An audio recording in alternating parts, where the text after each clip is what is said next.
Welcome to the Psychology Undergrad. All right, books open, highlighters out. Put the phone on Do Not Disturb because we have a monster of a chapter to get through today. We really do. We are acting as your study buddies today. We have gone through the stack, we've highlighted the textbook until the pages are bleeding neon yellow, and we've looked at the supplementary studies. And the goal is simple. To absolutely crush this exam on Chapter 6. And honestly, Chapter 6 is probably the most dense, but also, I think, the most fascinating section in the entire curriculum.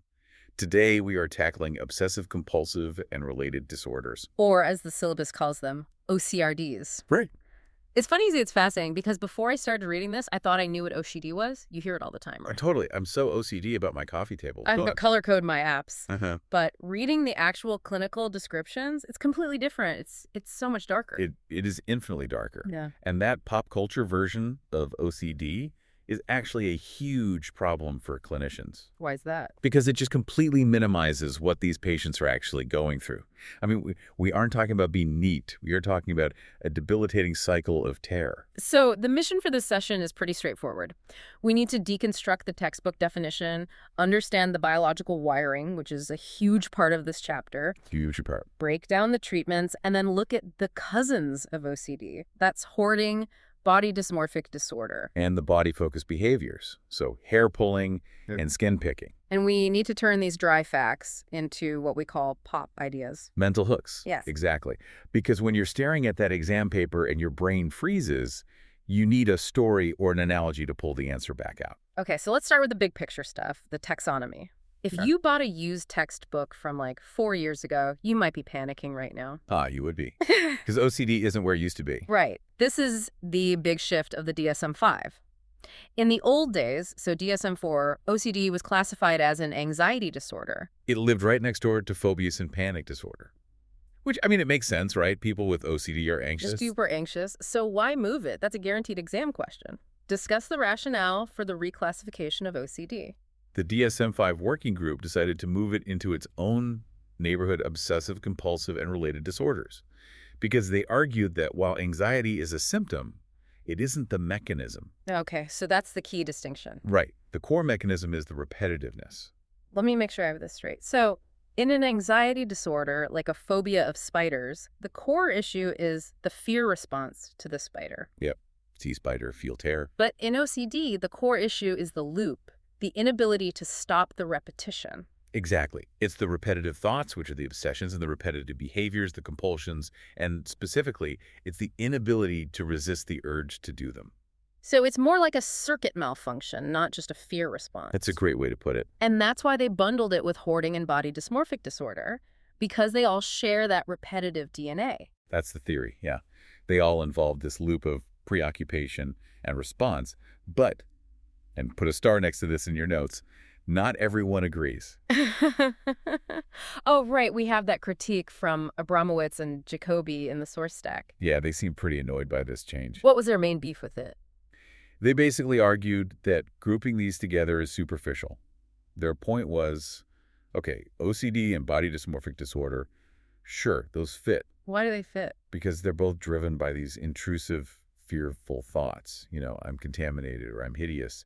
But then you get to hair pulling, skin picking. Right. The source material says those are often driven by tension or frustration or even boredom. Boredom, yeah. It feels totally different. It feels more like a habit than a deep-seated fear. Precisely. If I pull my hair because I'm bored in traffic, is that really the same mechanism as someone who washes their hands until they bleed because they think their family will die of a plague? Abramowitz and Jacoby say no. Yeah. Definitely not. But for the test, we just need to know they are grouped together. Just, keep that critique in your back pocket for the essay portion. Exactly. It shows you've done the extra reading. Okay, so now let's get into the beast itself. OCD. We need to break down the O and the C because, shockingly, people mix these up all the time. I used to mix them up. Obsession is the thought, compulsion is the action. That's the shorthand. But let's go deeper. Let's talk about the obsession. The textbook defines it as persistent, uncontrollable thoughts, impulses, or images. But the key phrase, the one you absolutely need to memorize, is ego-dystonic. Ego-dystonic. It sounds like a bad sci-fi movie. What does it actually mean in plain English? It literally means foreign to the self or alien to the ego.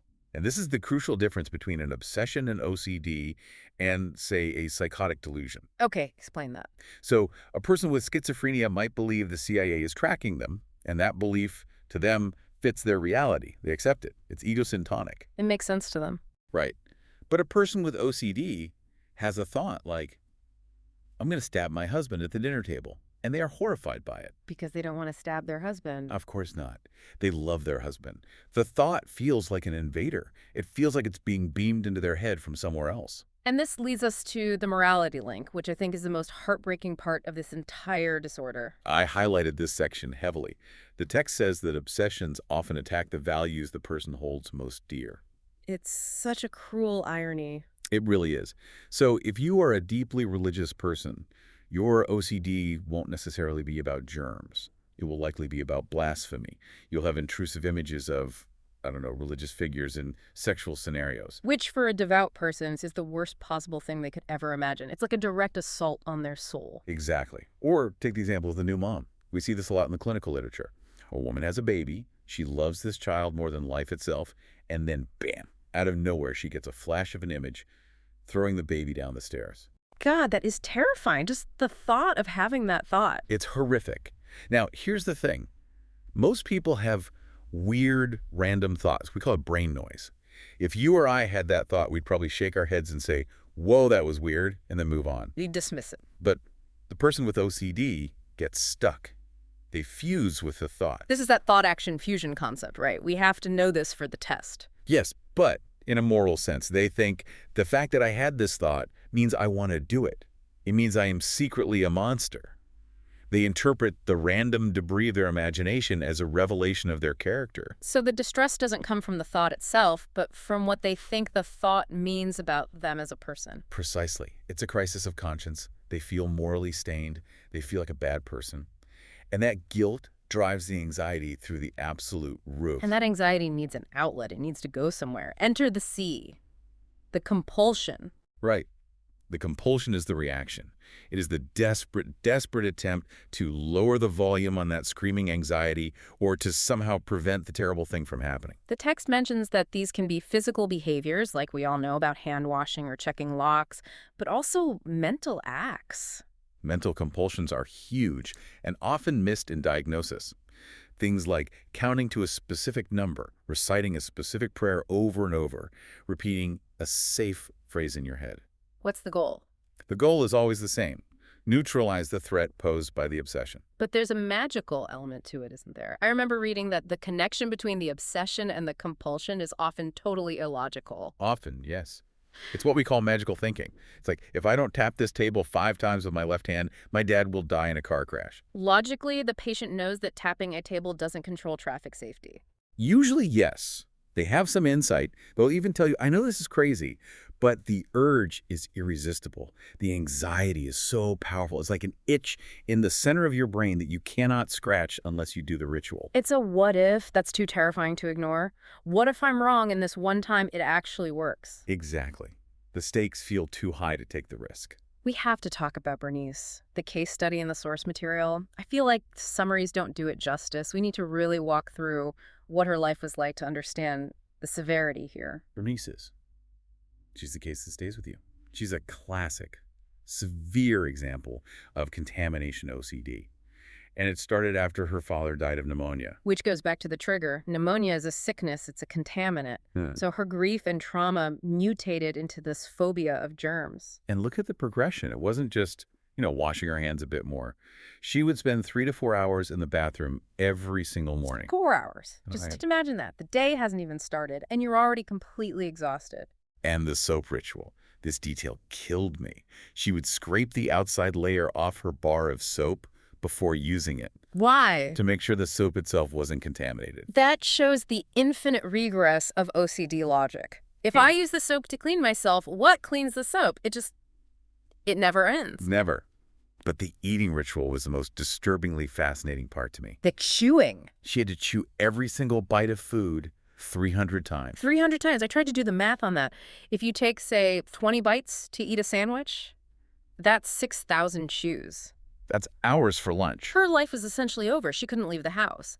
But what stands out in her case, and this is a critical concept for the exam, is the family dynamic, her husband. Oh, man, the husband.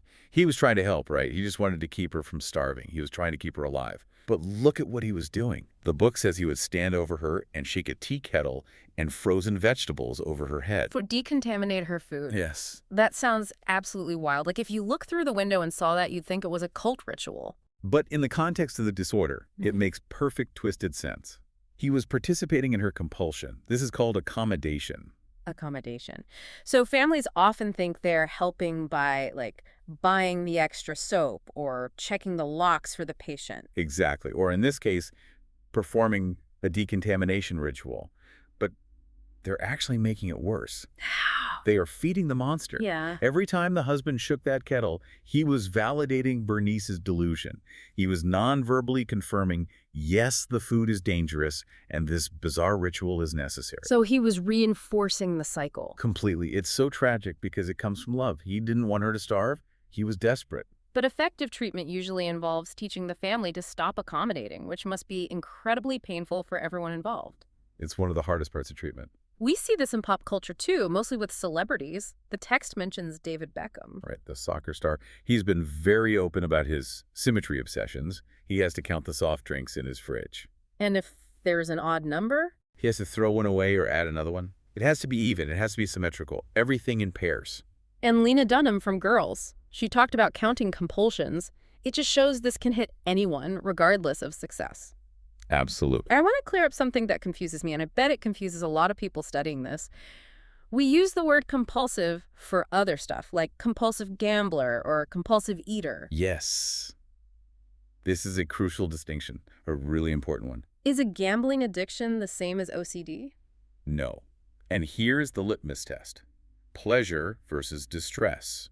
Break that down for us. When a compulsive gambler sits down at the slot machine, or a compulsive drinker takes that first shot, what do they feel? Probably excitement or relief, a rush of some kind. Exactly. They feel pleasure. At least in the beginning, it is a positive reinforcement loop. I do this thing, I feel good. Okay, that makes sense. Now look at Bernice scraping her soap, or David Beckham throwing away a perfectly good soda. Are they having fun? No! They're miserable. They're terrified. They are terrified. They are doing the action solely to escape the anxiety.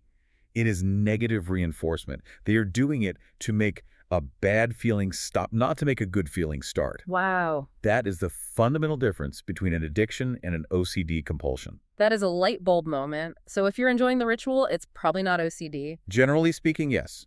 That's a very good rule of thumb. Before we move to the causes, I have to mention the survey of New York physicians in the notes. This was honestly scary. The misdiagnosis study. Yeah, it's pretty damning. They sent these doctors vignettes, little stories describing a patient's symptoms. And these are trained physicians. What was the miss rate? 50%. 50%. You could flip a coin and get better diagnostic accuracy. That's insane. And it wasn't random errors, which is the really interesting part. The doctors were great at spotting the cleanliness OCD or the symmetry OCD. Stuff from TV. Not stereotypes. Exactly. But when the patient had obsessions about homosexuality or aggression or pedophilia, the doctors completely missed it. Because of the content. Yes. If a patient comes in saying, I can't stop thinking about sexual acts with children, an untrained doctor hears pedophile. But a specialist hears. A specialist hears intrusive thoughts OCD. They hear the horror in the patient's voice. That is a dangerous, dangerous mistake to make. It's catastrophic. Because if you treat an OCD patient for aggression or sexual deviance instead of for OCD, you might validate their fears. Yeah. You confirm their worst nightmare, that they really are a bad person. It all comes back to that ego-dystonic concept. The patient hates the thought. That's the clue the doctors were missing. Exactly. The distress about the thought is the diagnostic key. Okay, so we know what the beast looks like. Now we have to figure out where it lives. Is this a software problem in the mind or a hardware problem in the brain? It's both. Let's look at the etiology. For the exam, you need to be able to argue the cognitive angle and the biological angle. Let's start with cognitive.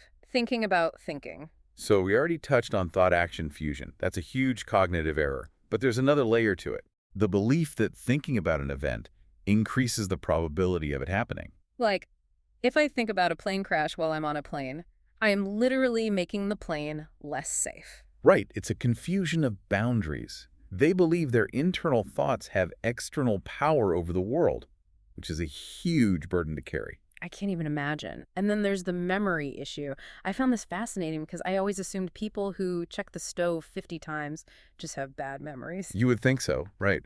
But the studies show their verbal memory, their ability to recall facts, is totally normal. So they know what a stove is. They can remember turning it off yesterday. Yes. What they struggle with is perspective memory, remembering to do something in the future, or, more commonly, just a lack of memory confidence. Memory confidence? What's that? It's that feeling of certainty. So they turn the knob, they see that it is off, but 10 seconds later, a doubt creeps in. Did I really see it, or did I just imagine I saw it? Their brain doesn't generate that feeling of knowing, that satisfying click that says, task complete. So they have to go back and get that click. But the more they check, the less confident they become. It's called the checking effect. It's a paradox. How does that work? If you check a lock once, you're sure. If you check it 100 times, the memory becomes blurry. All the instances of checking blend together. Did I check it this time, or was that the last time? Was it a real memory or a memory of a memory? So the compulsion actually destroys the confidence it's trying to build. Exactly. It digs the hole deeper. Now, switch to the hardware, the biology. Is it genetic? Definitely.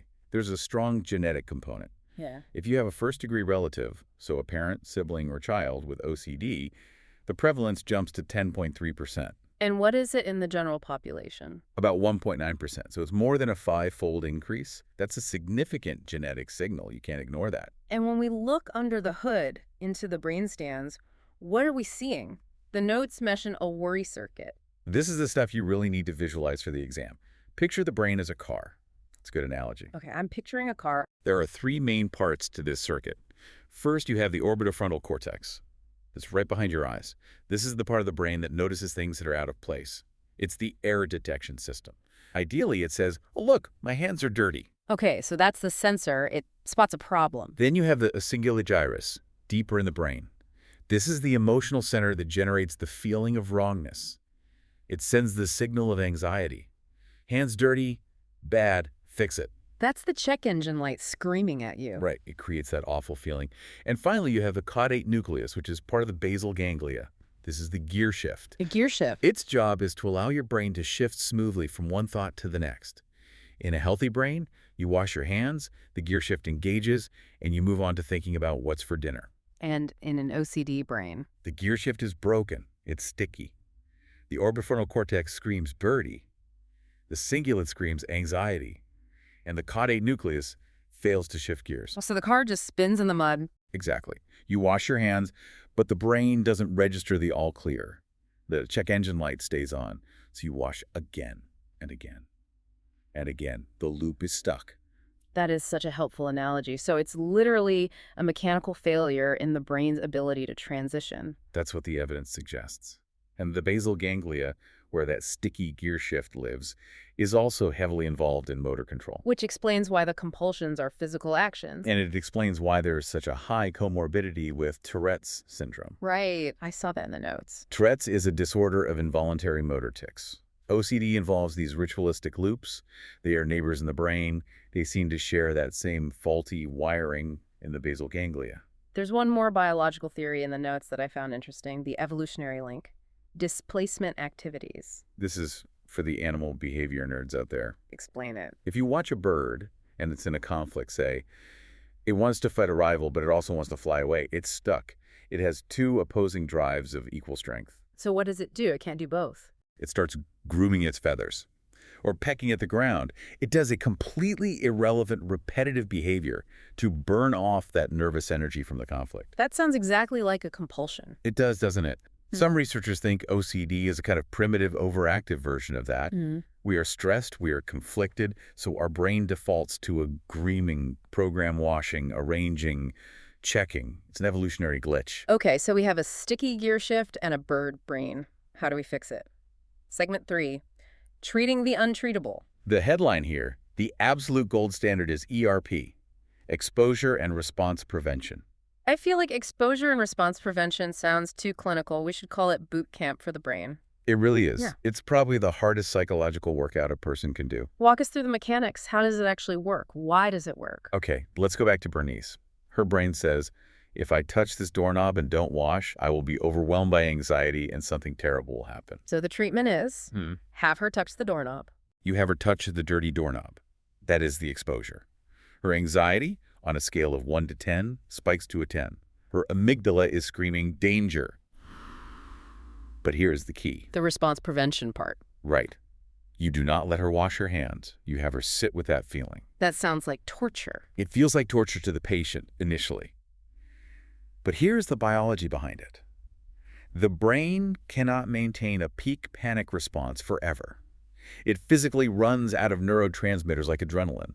The amygdala gets tired. So if you just wait. If you wait long enough, maybe it's 45 minutes, maybe it's an hour, the anxiety will come down naturally. It has to. It's a physiological certainty. You're right. And when it comes down and Bernice is still standing there and she hasn't died. Her brain learns a new lesson. Exactly. It learns, oh, the alarm was false. The feeling was awful, but I survived it. I am safe without the ritual. That process is called habituation. But if she gave in and washed her hands halfway through? Then she reinforces the fear. She teaches her brain, "Phew, that was close. The washing saved us. You have to sit in the fire until it burns out on its own." That takes an incredible amount of guts. It does. That's why the dropout rates are high. The notes say 17 to 19% of patients refuse to even start it or they quit early on. It's terrifying. Are there cognitive strategies to help them get through it? To build up their courage? Yes, that's a huge part of it. We use Salkovsky's model to challenge that inflated sense of responsibility. We try to lower the stakes. Remind them that they don't actually control the universe with their thoughts. Pretty much. Okay. And there's the inference-based approach, which treats the obsession like an imaginary narrative. Helping them realize they are getting lost in a story their brain is telling them. Right. This is a story my brain is telling me, not objective reality. What about meds? Can we just unstick the gear shift with a pill? We try.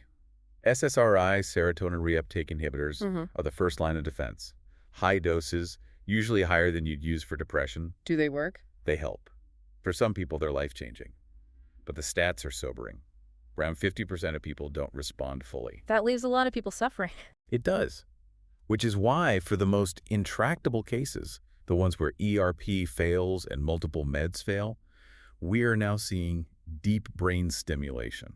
That's the sci-fi stuff. Literally implanting electrodes deep into the brain to act as a pacemaker for that worry circuit.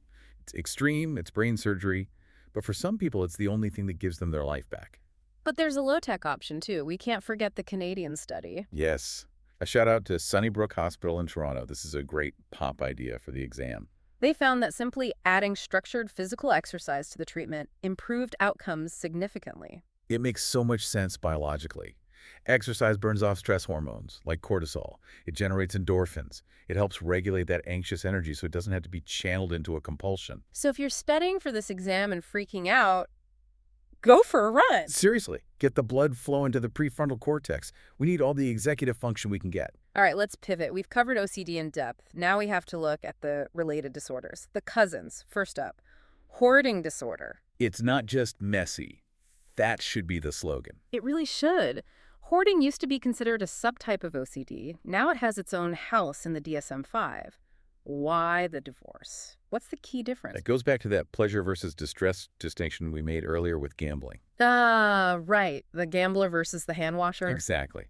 Most people with OCD are distressed by their compulsions. But hoarders, when they acquire a new item, when they buy that 50th antique lamp or find a cool newspaper on the street, they often get a hit of dopamine. They feel excitement, a rush. So the acquisition is pleasurable. For many, yes, it's rewarding. And the other big wedge is insight. People with OCD usually have good insight. They know they have a problem. They'll say, I know this hand washing is crazy, but I can't stop. And hoarders? Hoarders often lack insight. They can be ego-dystonic. They think the clutter is fine. They think it's necessary. They think they're being prudent. I'm saving this for the future. This is valuable. They don't see the problem, even when they're walking through literal tunnels of trash in their own home. The DSM has a safety criterion for this, right? Because my dorm room is messy, but I don't think I have hoarding disorder. You're safe. The criterion is, it is only a disorder if it compromises the active living spaces. Can you sleep in your bed? Can you cook in your kitchen? Can you exit through the door in a fire? If the answer is no, it's a disorder. Exactly. And that safety aspect Brings us to the case of the Burnaby man. This story, I had to put the notes down for a second. It's from British Columbia, near Vancouver. Tell the listeners what happened. It's just unbelievable. So this was a 70-year-old man. Neighbors hadn't seen him for a while. They thought he'd gone away. He was reported missing, but he hadn't left. He was trapped inside his own house. The pile had collapsed on him. Yeah. He was trapped under floor-to-ceiling debris. Yeah. And the rescue wasn't simple. The firefighters couldn't just open the door and walk in. They had to use chainsaws. To cut a path through the garbage to get to the owner of the house. And the irony is just devastating. The article said this man had apparently told the city previously that his property was arranged for best personal health and safety. That is the delusion of hoarding. He truly believed the hoard was his shield. He thought it was keeping him safe from the world. But in reality, it almost crushed him to death. And the recidivism, the relapse rate, is crazy high. The notes say the city had cleaned his place up before this incident, right? 10 times. 10 times. They would come in with a crew, clear it all out, charge him thousands of dollars for it. Yeah. And within months, he would fill it right back up.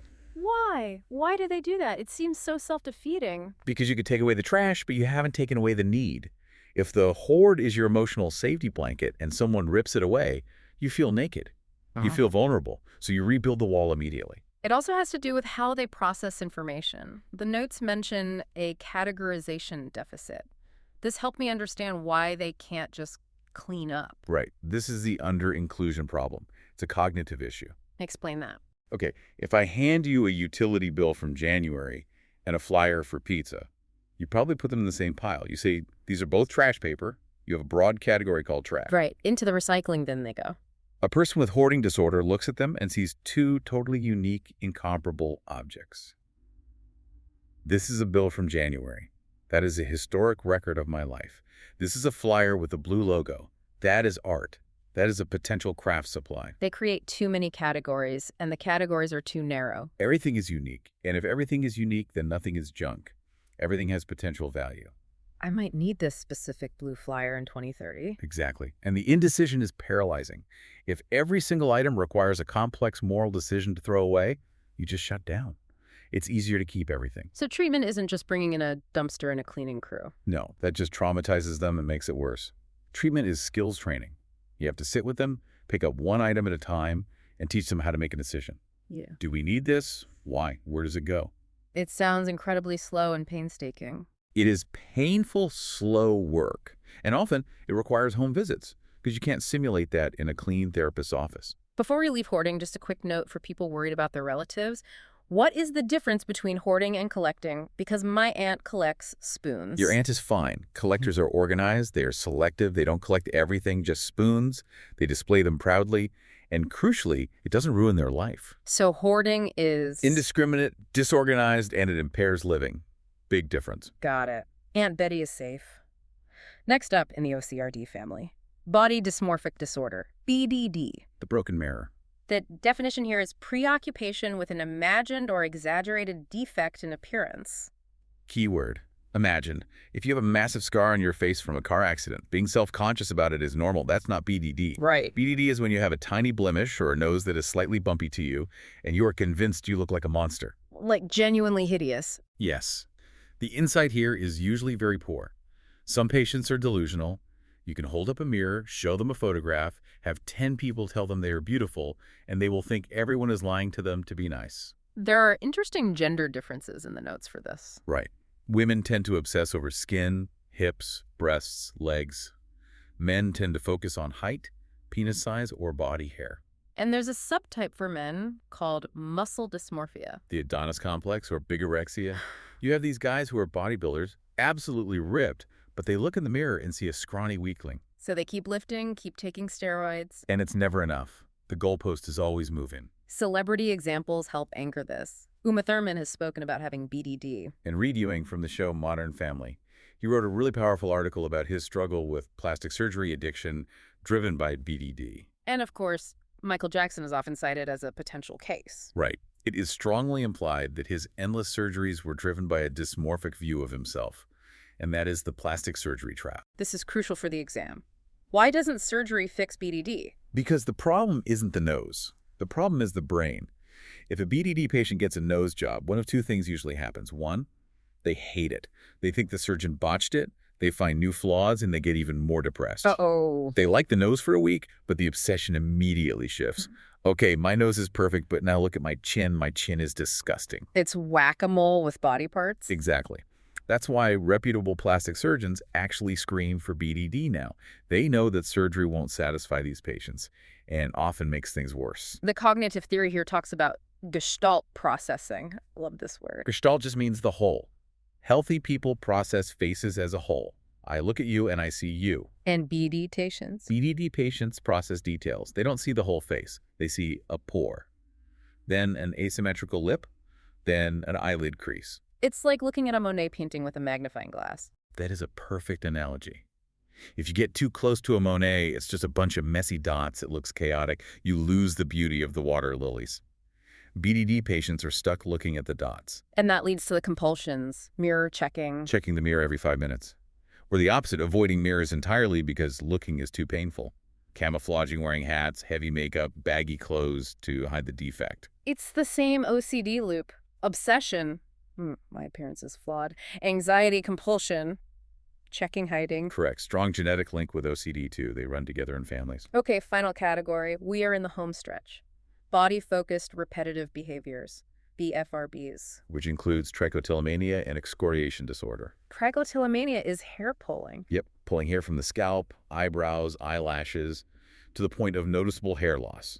And the shame factor here is massive. People wear wigs, they draw on their eyebrows, they avoid windy days. Imagine living in fear of a breeze because it might reveal a bald patch. It's incredibly isolating. And excoriation is skin picking. Picking at the face, arms, legs. Often at pimples or scabs, but sometimes at healthy skin. It can lead to lesions, scarring, and serious infections. So why do they do it? This is where the models get interesting. We have the emotion regulation model, Which says, I'm anxious or sad, so I pull or pick to soothe myself. It's a coping mechanism. That makes sense. But then there's the frustrated action model, and this one threw me. It says boredom. Yes. Boredom is a huge trigger.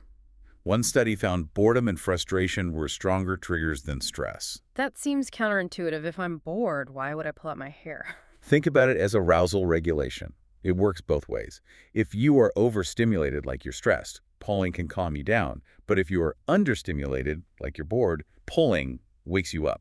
It creates sensation. So it's like fidgeting on steroids. Exactly. It stimulates the nervous system. That's why you see people doing it when they're driving in traffic or watching TV or sitting in a dull lecture. Zoning out is the danger zone. Right. They often report going into a trance-like state and not even realizing they're doing it until they see a pile of hair. So how do we treat it? The main takeaway for the exam is HRT. Habit reversal training, not hormone replacement therapy. Good clarification. HRT has 2 parts. Awareness training and competing response. Awareness is key because, like we said, the patient often doesn't even realize their hand is moving toward their head. You have to break the trance, make them log when and where they do it. And the competing response. If you feel the urge to pull, you have to do something physically incompatible with pulling. Like what? Make a tight fist. Sit on your hands, squeeze a stress ball, play with a fidget toy. It seems almost too simple. Just make a fist. It's simple, but it's about blocking the muscle memory. You physically cannot pull hair if your hand is a fist. You hold that fist until the urge wave passes over you. Surfing the urge again, just like in ERP. Exactly. It's all about retraining the brain that the urge doesn't have to lead to the action. You can just let it be. Man, we have covered a huge amount of ground today. From the worry circuit and the sticky gear shift to the tragedy of Bernice and the soap. From the irony of the Burnaby Hoarder's safety shield to the pixelated vision of BDD. It's a lot, but I feel like I actually understand the mechanism now, not just the list of symptoms. That's the goal. It all comes back to that loop. Repetitive thoughts, repetitive behaviors, and the inability to resist. That is the golden thread tying this whole chapter together. One final thought to leave the listeners with as they study. We talked about how hoarding wasn't a formal diagnosis a few years ago. It was just that eccentricity. Right. It was flying under the radar. So what's flying under the radar right now? What are we all doing today that will be in the DSM-7? That is the provocative question. Is excessive smartphone checking a future OCRD? Is doom scrolling a compulsion? Oh, I have definitely checked my phone 3 times during this recording, so I'm nervous about the answer. We might all be patients in the future. Who knows? On that cheerful note, remember the study tip: exercise. Yes. Go for a run. Clear the cortisol from your brain. We'll see you in the exam hall. Good luck with Chapter 6. You got this. Class dismissed.